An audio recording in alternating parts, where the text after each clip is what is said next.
Barack Obama supporters have a fail-safe, catch-all safety net of a comeback to any troubling news about poll numbers or trends or states in peril. They've got the ground game, the Obama ground game. It's supposedly the big difference for the Democrats this year, right? If you Google search Obama ground game, you get like 358,000 mentions. Or you could just watch it get talked about all the time on television. Based on the organization we have on the ground, the reaction that we're getting, that we're going to do very well. But the Obama organization, the momentum, the canvassing, the enthusiasm among young voters, the organizational side is just outstanding. The reason Georgia is so competitive right now is all the organizational groundwork we put in. Yesterday we had the biggest day of the campaign in terms of canvassing. The ground game is very good. And on Election Day, we think that our turnout operation is in place to get the votes that we need. Very impressive. Now, in contrast, what have you heard about the Republican ground game?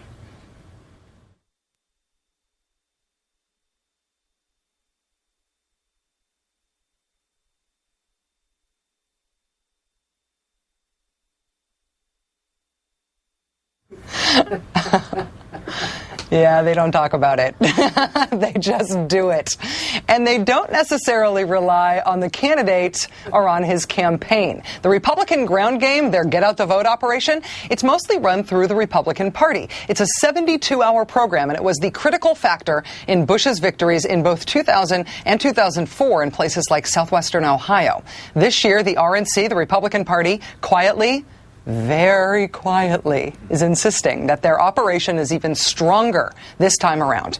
The truth is, we know very little about what Republican voter turnout efforts will look like tomorrow. They do not talk about it, and that may strategically be a smart thing. But if Republican voter turnout efforts look anything like 2004, I need some talking down about the possibility that the Democrats are in for a big surprise tomorrow. Again. Joining us now, U.S. Senator Sherrod Brown of Ohio. Senator Brown, thank you very much for coming back on the show. Glad to be back. Thank you, Rachel. So Paul Lindsay, who is a spokesman for the McCain campaign in Ohio, he tells the Toledo Blade this, quote, "We know we have a superior grassroots program, and we are happy to talk about voter contact numbers on November 5th, after Barack Obama is rejected by the voters of Ohio." That's the kind of quiet, smug confidence from the Republican side that I was talking about. Do you think that Democrats ought to be impressed, worried about the Republicans' ground game? Well, we should be impressed, but not worried. I went through 2004, as everybody in my state did. Part of their 72-hour program was based on passion for their candidate and excitement that way.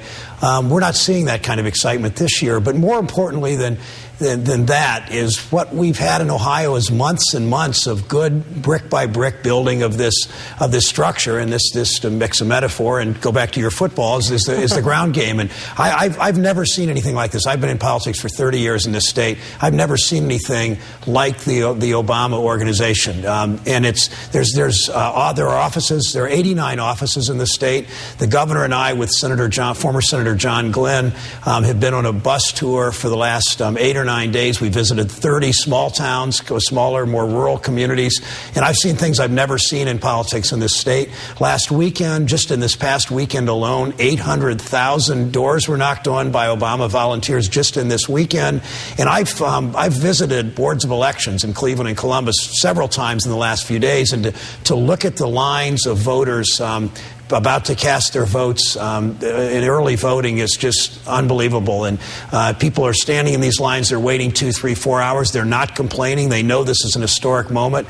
That's the indication. These long lines at boards of elections prior to Election Day over this weekend and today tell me a whole lot more about our ground game, and that it's a whole lot better than it was in any year past. Strategically, it seems like there is a difference in focus for the Republicans and the Democrats in terms of get-out-the-vote efforts. The Democrats, as you've mentioned, not only in Ohio but in lots and lots of states, have focused on getting voters to early vote whenever they can, trying to essentially get people locked into their vote so that they can focus their resources, their get-out-the-vote efforts on voters who have not yet voted closer toward Election Day. Republicans, instead, are still focusing on Election Day itself. It is still a 72-hour program for them. Have you seen a dramatic ramping up of the Republican efforts in your state? Have you noticed over the course of the weekend things seeming to get a lot more traction there?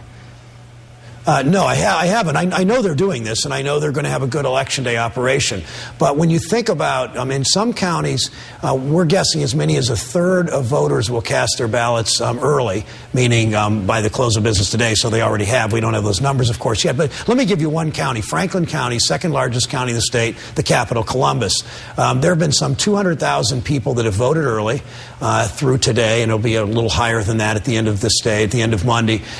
2 to 1, twice as many Democrats as Republicans have cast ballots, and the number of independents is equal to the number of Democrats. So roughly 80,000 Democrats, 80,000 non-aligned or independent voters, mostly first-time voters, fewer than 40,000 Republicans. And I've stood in those lines and talked to people, and most of the unaffiliated voters, which usually in Ohio by law means people who have never voted in a primary, most of them new voters, most of them are young, and many of them are African American. So the early voters clearly favor the Democrats by a ratio of better than 2 to 1.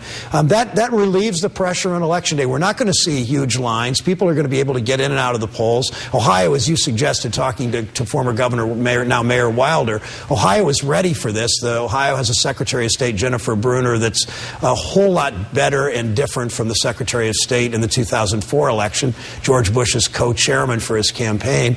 And we're ready. The elections machinery is much more ready for this election coming up, and the Democrats' organization is so much more focused and sharp than it ever was, and I think sharper than the Republican organization. We know now who we have to get out to vote, who are identified Democrats, who are identified independents, and even Republicans leaning to Barack Obama, and we know them in all 88 counties, unlike in the past when Democrats focused on the 10 or 15 counties that John Kerry won decisively, but those are all the counties he won. So we're just more ready tomorrow.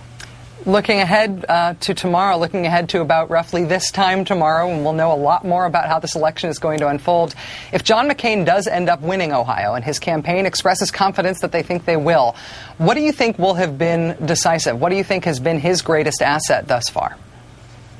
Well, I think he talks taxes, and that does concern. That's an issue that always works in Ohio to a degree. But when you look at Barack Obama has really blunted his tax attack by again explaining over and over with good facts and figures that middle class taxpayers in Ohio will get a break much more from Barack Obama than John McCain.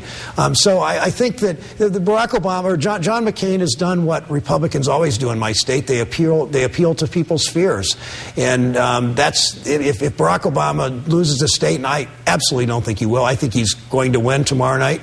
I think he's going to win by a decent enough margin, but I think that's because people in this state are working harder than ever before and working a whole lot smarter than we have as a Democratic Party in the past. So I'm confident. I know they'll continue to play to people's fears of the unknown or other fears, but it's not going to work this year.